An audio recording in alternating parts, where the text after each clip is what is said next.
Hmm. What shall we check out today? Let's see. Let's do something paranormal. It is Halloween season after all. Wait a minute. Yeah. See this? This could be perfect, guys.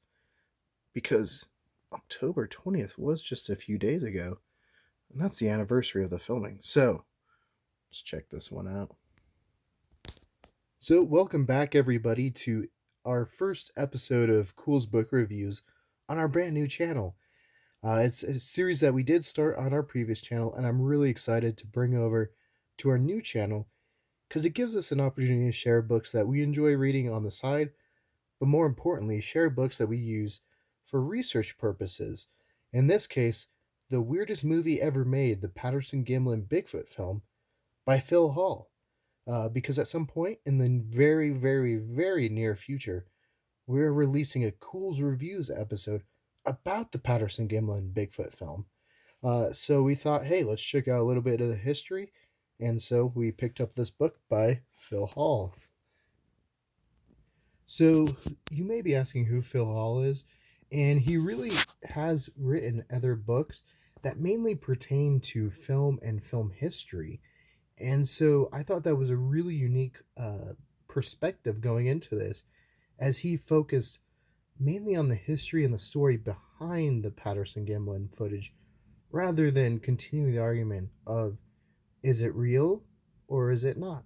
And so hopefully at some point in the near future, we'll be able to incorporate more of his books, including the lost films of cinema, into future Cool's Book Review episodes. Now, you may be asking, what is the Patterson-Gimlin Bigfoot footage or film? And that's something we'll get into a lot more in a future Cool's Reviews episode. But just the short stick of it, if you've ever seen a picture of Bigfoot, it's most likely in this pose right here. And that's the most famous clip of the film that was shot October 20th, 1967 by Patterson and Gimlin near on Bluff Creek there. And so this has become the most iconic pose for Bigfoot. So the thing I think I enjoyed most about the book is it doesn't really hammer home one side or the other. It really gives a good look at pros and cons for both arguments of it either being real or a hoax. And more importantly, it focuses on the history of how this film became a film. You know, the history behind how they get the camera. Was it their camera? They got in trouble for the camera. How did it get processed? All these different steps of how did it end up from stage one of them riding out for a couple days, maybe a couple weeks, depending on the story. But how did it end up from there into becoming this national icon? And it has become one of the most scrutinized pieces of footage ever filmed. I think only really rivaled by the Zapruder film of the JFK assassination, which does get brought up a lot in this book. But that really shows its cultural importance. And one way or the other, it does say, you know, maybe this was a hoax.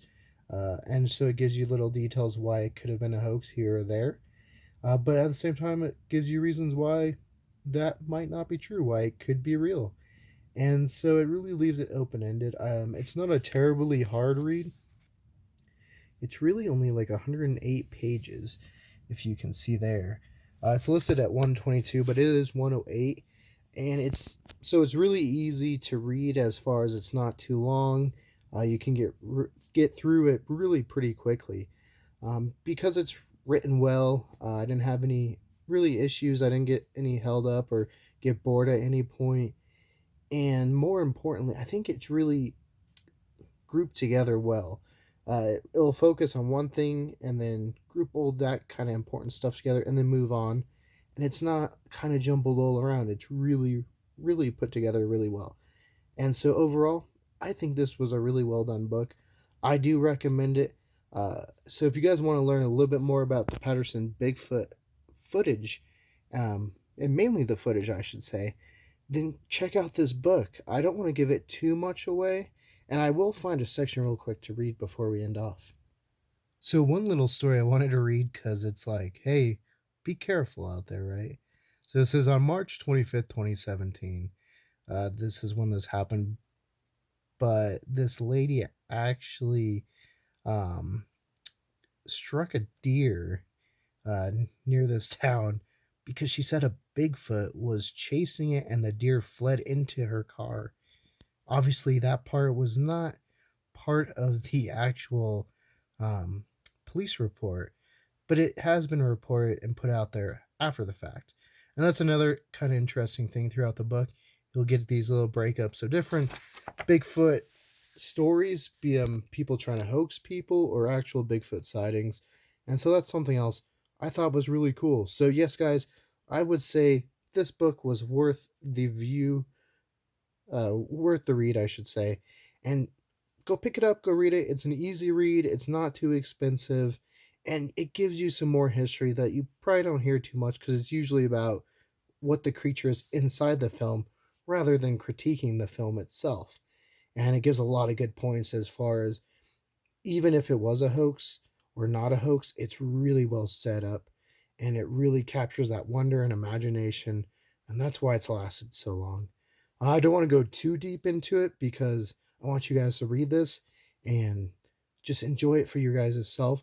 So in the description, I will put links where you can purchase this. You can also find it on Goodreads and stuff like that. Um, but until next time, guys, if there's books you want us to read in between these, let us know in the comments below. We will check them out and review them for you guys. And if you want to see more from us here at Culz Paranormal, click the link about right over here. If you want to see more Culz book reviews, click that link over there. And don't forget to hit that like and subscribe.